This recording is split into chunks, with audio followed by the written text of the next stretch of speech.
Hey, everybody. Welcome to HMH's Future of Transportation podcast. My name is John Halpin, and on this show, I'm going to host a regular series of chats with experts in the transportation industry. Joining me today, I've got access to the boss. He's the transportation marketing expert. I figured, why not invite him on, right? This is HMH President Ed Herinckx. HMH is focusing its efforts on the transportation industry, and we wanted to talk to Ed about what he and the agency see in this space. Ed, thanks a lot for joining me. Hey, John. Thanks for having me. I'm glad to be here today. Yeah, I'm looking forward to this chat. So let's get started with what HMH is doing. Why did we decide to focus on the future of transportation? John, to answer that question, I have to rewind the clock about, maybe 30 months or so and share a quick story with you. I had a friend of mine some years back offer a thought to me.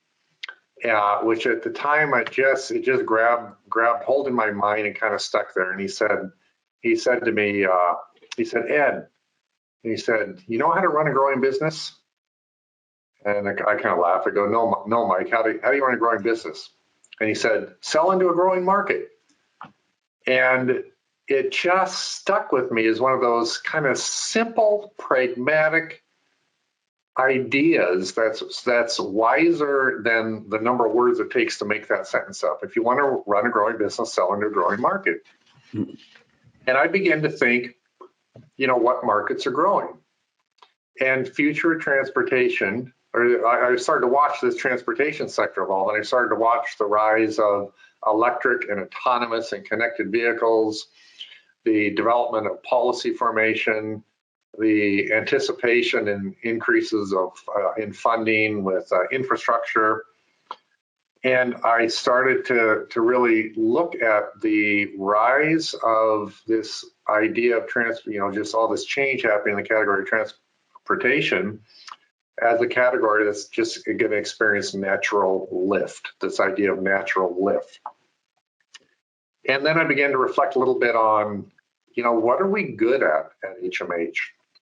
And I thought, we have over 2 decades of experience working with national and global brands, many of whom are on the forefront of leading this transformative change that's sweeping through the transportation industry. And so I thought, man, if there's ever a time where preparedness meets opportunity, HMH is just sitting right at that intersection. And I was in our conference room in Portland. I wrote up on a whiteboard, I just wrote up future of transportation. And it was like, for whatever reason, those few words captured my imagination. I thought, that's it. This is the distillation of this concept where there's a growing market that we're really good at, we're passionate about it. I have watched us produce remarkable work in this category for many leading brands. And I think, John, what just occurred to me is this is just a tremendously exciting opportunity to be a part of something that's going through this transformative change, and innovation is just sweeping through so many categories. When I think of transportation, John, I think of it really big. I think of everything from agriculture to energy generation and distribution to connected ecosystems. So you think of the rise of 5G and the ability of everything to talk to everything. You think of policy formation. I mean, if we're at a point where autonomous vehicles are in the not distant future, how many of us will need to own a car? What's the concept of car ownership mean? Then you go to micro mobility is another example. You think of the rise of rail and even air transport now. There's electric air taxis that are being pioneered. Just a month or two back, the FAA opened up a segment of airspace at about 400 feet to rail and agricultural industries to allow unmanned autonomous drones to be able to do either track, track maintenance, viewing to see if there's any obstructions in a track, or even for farmers to measure the irrigation level of their crops that are in the field at a given time. So there's just this transformative change sweeping through, and it's so fun to be a part of a category that's going through this transformative change. And I'll end with this last thought, John. I'm giving you a long answer to your question. Sorry about that. That's okay. When's the last time we saw change of this magnitude sweep through industry? And the two examples that occurred to me, one was kind of the rise of the internet and how that just fundamentally changed how we all access communication or access information and how we engage with one another, and frankly, how commerce happens. And then the second one was this, John, just the rise of a smartphone and how we can now carry around such incredible power in our pocket, the ability to access information, communicate to one another. Both the internet and the smartphone fundamentally rewrote how we all relate to one another. And I think that the changes sweeping through the category of transportation are going to do the same. I think it will. I think 10 years from now, we're going to think very, very differently about how we get from point A to point B and how goods and services move and how we access those services. So it's just a tremendously exciting opportunity, and it would be maybe more daunting if we weren't already in the space. But the fact is, we're working with original equipment manufacturers right now in the space in the areas of electric and autonomous and automated and advanced safety systems. And so we speak the language already. So it just feels like putting on a comfortable pair of shoes. This is already something we're new at. And to the uninitiated, it's a really steep learning curve. But to our team at HMH, because we've been swimming in this stream for quite a while, it's an easy idea to think about scaling. So, so we call this the Future of Transportation podcast. And my next question for you is going to be about how that's a big phrase, but you just kind of said it. It's a big, you said sell into a growing industry. Wow, seems simple, but the growth is just all over the place. The tentacles that this has just go everywhere. Yeah. And it's, every new emerging market is always messy. You can always tell when a market kind of matures because it commoditizes, and then standards are pretty well established in place, and pretty soon it's a pricing battle for market share, and sometimes lowest price wins. That's not the case right now. It's every new market that forms starts off messy. There's going to be a period of kind of first movers, and some of those first movers are going to get a knock on the chin, and then there's going to be some fast followers who will get it right.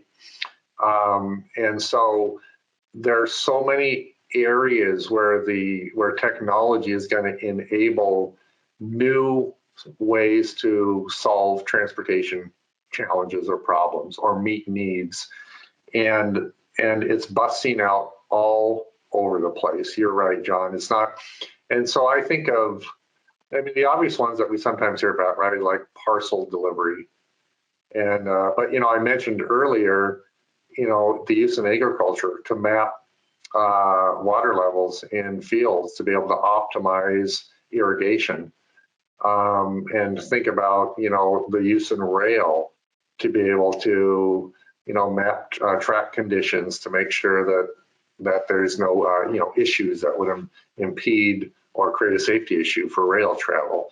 I even think of the idea of being able to have an app on my phone that would optimize my route of transit home at the end of a workday, choosing from a constellation of different mobility options, and based on utilization and volume and price, recommend that I take this train from here to there, this mode of micro mobility from here to there, order a last mile car if I needed it for that. And it might be able to optimize in real time what the best way is to move something from point A to point B. So I kind of think there's a future that's even beyond some of the things I'm talking about now, where this ecosystem works together and talks to one another and can update us real time on an optimized way to move and travel. Okay, so to back up a bit, HMH has been in this business for a while doing transportation clients. Let's go back 20 years, maybe 25, before the internet. And we've got trucks and we're doing brochures and print ads and stuff like that. I mean, the amount of the number of media options was not so great. And the number of, various mobility options was not so great. Do the fundamentals of the marketing stay the same? Let's say what's the same and what's different? So here's what's the same. And the same is kind of part of the human condition. As humans, we're innately curious, and we have an interest to find answers to questions. And so we have a need, and we have to go find a way to satisfy that need. That is pretty timeless, John. What has changed is the multiplicity of places we can go to look for those answers. Right. The human need to know or to understand or to be able to reason or rationalize is kind of timeless, where that's kind of baked into us.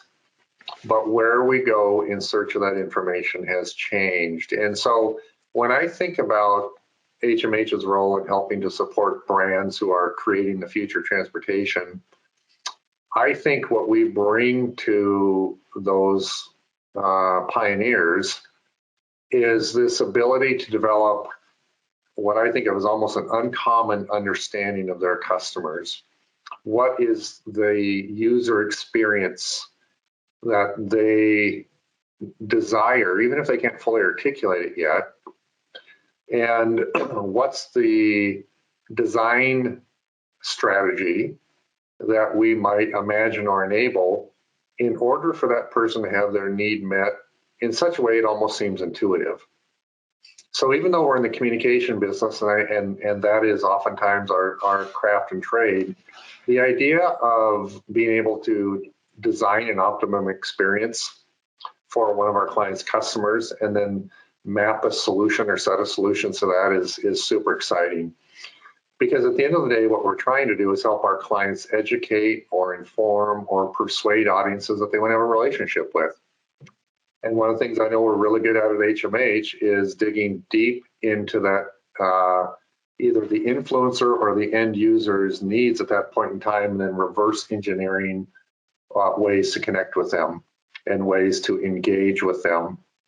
At the end of the day, we always exist to help our clients achieve their business plans and goals. A lot of that is how can we optimize any kind of given marketing spend to be able to achieve their outcomes. So there's always kind of a calculus around this for an ROI. I make it sound like everything is, dreamland, and hey, let's just pick one of these and three of those. In fact, what you're doing is you're looking at this portfolio of options, and then you're trying to optimize against it and trying to create ways to reduce friction between satisfying, what a customer needs and what a brand's ability is to be able to solve that. And I have seen us do that time and again. I just think we're amazingly good at it. And it's fun what's really fun, John, is when you crack a problem and you watch it influence behaviors, not just when the outcome is a transaction, but when it begins to shape how people think or relate to a brand, because those are deeper. Transactions could be just simply that, transactional, one and done. What we're looking to do is create longer term sustained behavioral change and opinions about how people want to relate to brands, and work with our clients to realize the best possible outcomes around that. So you use the word educate in there. And I'm going to go back to the comparison of, the truck and the engine that we had before. And now it's hard. There are so many things. I mean, this applies to, the amount of streaming television options you have, the amount of transportation options you have, whatever else. There's just a lot going on. It's hard. I don't want it. Break through the clutter is such a cliche, but not only do you have to break through a lot more clutter, but you have a message now that, you have to make people understand, hey, if you buy an electric car, how you're not just going to the gas station. There's a lot more education now because all these things are so new to people. How challenging is that for the agency and the client to get their messages across in a simple but understandable way? So I have what may be a disarmingly simple answer to that question, John, and it follows this principle of reductionism. And what I mean by that is I would rather connect in a compelling way with 1% of the audience than in a general way with 99% of the audience. And the art of reductionism is removing complexity to focus on the critical few, to borrow kind of another well-used business phrase. But there's this idea of the kind of the law of sacrifice. You have to be willing to give some things up. And it's frankly almost exhausting anymore to think about how do we create a large enough net. So if I think of a net like catching our target, right, whether it's educating them or persuading or what have you, it's daunting to cast a wide enough net to catch everybody. That's not our goal, I believe. I believe we need to reduce, and focus.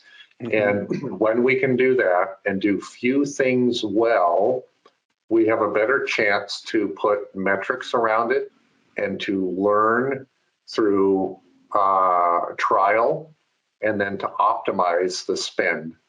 So I think the way is to almost get more focused, more narrow, and more surgical with an approach to market and then optimize around that. I'm a huge fan of test and learn. John, I've just been at this too many years. I've had too many clients that want to throw a big budget at something, and it's kind of the say and spray kind of an idea. Just say it loud enough. And I have some clients that I call it the 5-finger jab. If you don't come buy from me today, I can't save you any money. They want to do the 5-finger jab sell, and then they would just want to spray it all over the place to hope somebody catches it. I think those days are long gone. I think anymore today, we just need to be a lot more focused and a lot more narrowcast and way more intentional with our dollars. And frankly, we have a lot of technology sets that allow us to do that in ways different and better than we could before. So that's definitely helping things. But I've been a part of too many conversations about setting up an analytics construct at the onset of a campaign to know that without hardly any effort, your eyes can glaze over because there are so many different channels to market. And usually to me, that's a symptom of we're overreaching. We need to narrow the focus. So at HMH, I believe for a long time, another phrase used in our industry often, but I'm a big fan of, is this idea of being media agnostic.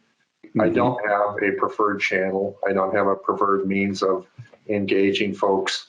If we understand our client's customer, if we know what their purchase journey looks like, if we know what their cognitive needs are during the purchase journey and what their behavioral sentiment is, we can map messaging that gives them all the information they need, that meets them at the right place emotionally and allows them to make an informed decision. And that's where I think that, pay dirt can happen. Okay. So what company, I mean, you mentioned you went back 30 months and you talked about this for 100 years. That was sort of a general conversation about industries. Is there a product or a company in the transportation industry that you saw something that made you go, wow, this now, like it made you get it more? Like I always say Tesla's the obvious one for everybody because they're so big and popular right now. But is there one that kind of jumped out at you? It's probably a series of impressions, but I'll tell you one that sticks with me. It was a couple of years ago now. So we're in 2021, or been 2019 before the pandemic hit. And I was at the North American Commercial Vehicle Show in Atlanta, Georgia. And I was walking the show, looking at a lot of the innovation that's coming about. And there was a display with a Sprinter van. And the Sprinter van had a cartridge that could load into the back of the van. and the cartridge was filled with electric drones. And the van was autonomous, and it could pilot itself down a street, and the roof of the van opened up. And as the van neared an address, the drone would cycle up. It was like almost like cartridges loading the next drone, and it'd grab a package. And they were taking off from the top of this Sprinter van and going out and depositing the packages, the parcels like on doorsteps, and then autopiloting back into the van, landing back in the carousel, and then rotating back through to pick up the next package. So here you have an autonomous vehicle distributing parcels autonomously.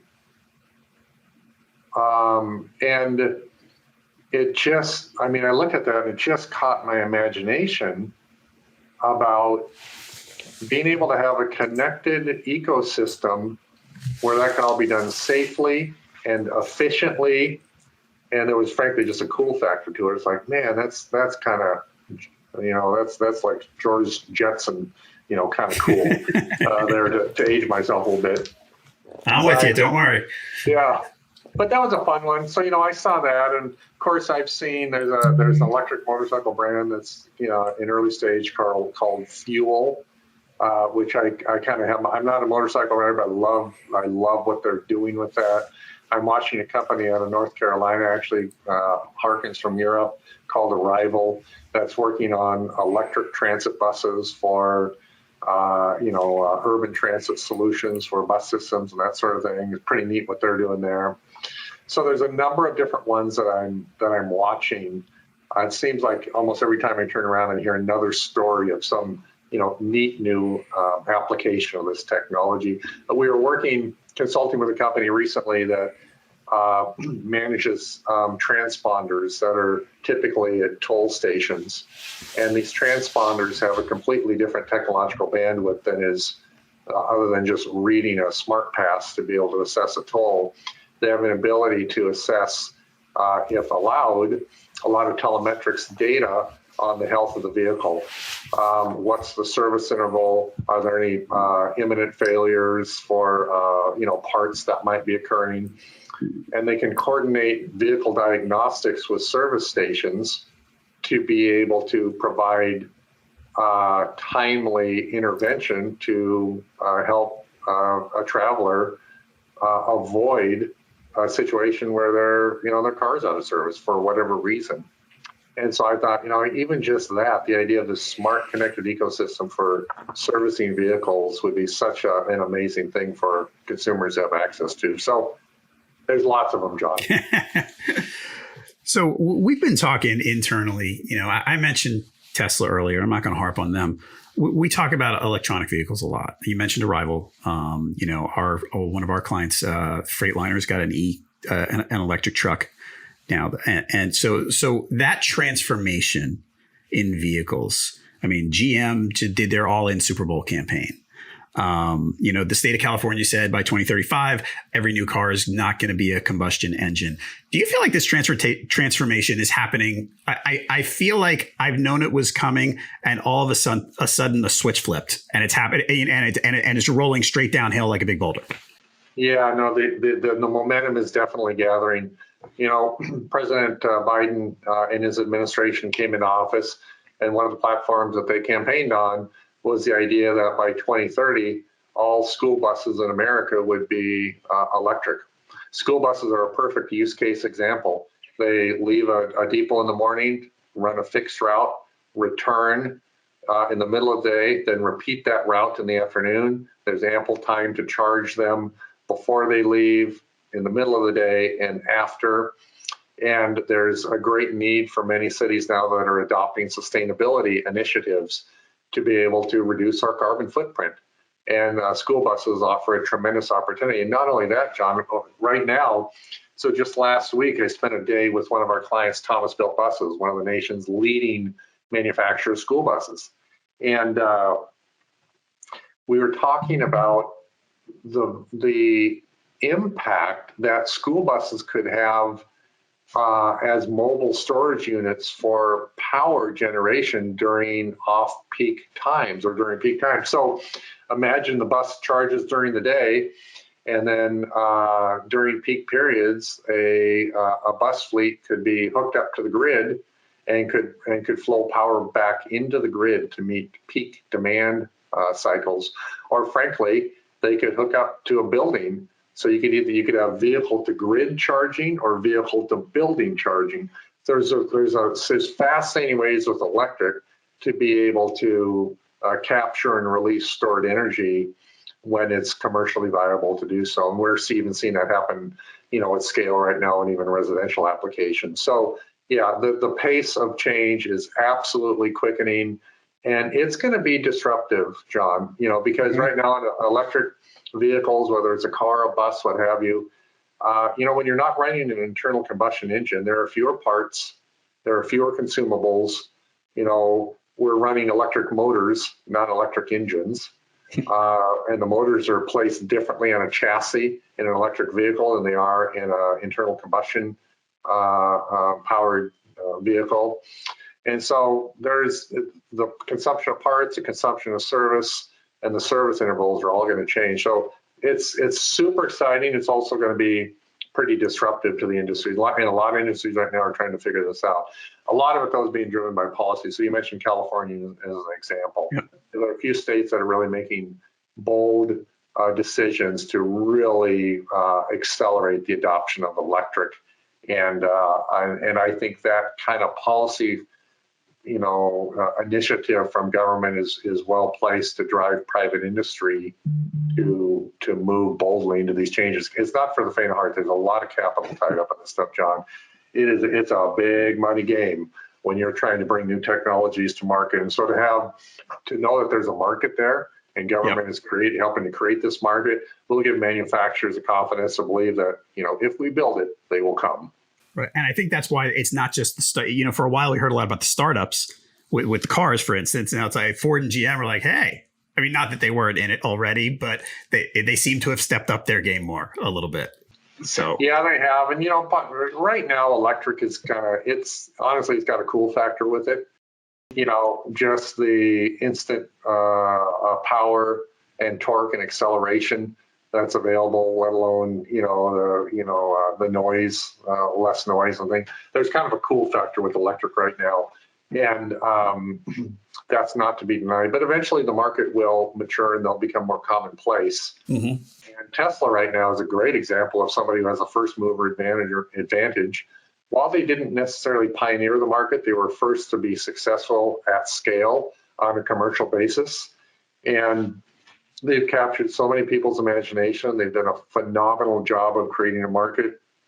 But a lot of other manufacturers are equally investing heavily in their own line of electric products. So I think there's going to be a huge range of new choices coming into the market, commercial and consumer, that's going to rapidly expand availability and options, in the very near future.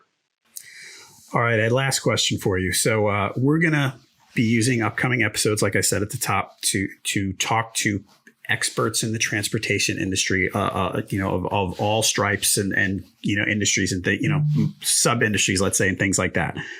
What kind of things should I be asking them about that could inform the audience that's listening to this that's got an interest in transportation and specifically transportation marketing? So, John, it's an interesting question, and the thought that comes to mind for me is, what are the barriers to trust that they're faced with in facilitating consumer adoption? Because in the end, John, yes, it's a technology problem that has to get solved, but the technology will find a way to solve the problem. There's another issue, which is adoption and change. And I'm always curious in these emerging markets how entrepreneurs make a determination about what level of trust they need to be afforded for a market to adopt their solution. Is it a low barrier, medium barrier, high barrier? How do we come around to those? I mean, John, there are all kinds of unanswered questions right now. Cost, manufacturing efficiencies, end of life, disposal of some of these new technologies. How's that going to be handled? What about incremental and generational change? So if I've invested heavily into first gen, solutions, but I know the category is rapidly evolving, what's my financial path to security so that I don't move too fast and take on too much exposure? So I think trust to me is one of the big things, like how are different brands approaching the trust factor? And then maybe if I had a second one, it would be what are the inputs to their in their financial modeling that gives them the confidence to believe that the ROI is sustainable and can attract new capital. The solution has to be compelling enough to attract investment, and it has to be priced effectively to attract a market. And so I'm always interested in the inputs that entrepreneurs use when modeling kind of the financial calculus for making sure their solution is sustainable over time. So those are two quick things that come to mind. Oh, those are good ones. I'll definitely keep them in mind for the next one. All right, you know what, Ed, I could do this all day. This is a great conversation. I think it's really interesting, but I'm going to let you go. Thank you so much for doing this. I'm sure we're going to be doing this again. I would love to be back, John. Thanks for the invitation. Good to be with you, and I appreciate the chance to share a couple of thoughts with you today. All right. Thank you. Everybody, that's going to be it for this episode. Like I said, if you enjoyed the show, please subscribe and leave us a review wherever you're getting your podcast, whether it's Spotify, Apple Podcasts, wherever else it might be. That'll help us get the word out, and we would really appreciate it. To learn more about HMH, the Transportation Transformation Agency, visit us at hmhagency.com or at all your usual social media outlets. For Ed Herinckx, I'm John Halpin. We'll be back soon with another episode of the Future of Transportation podcast.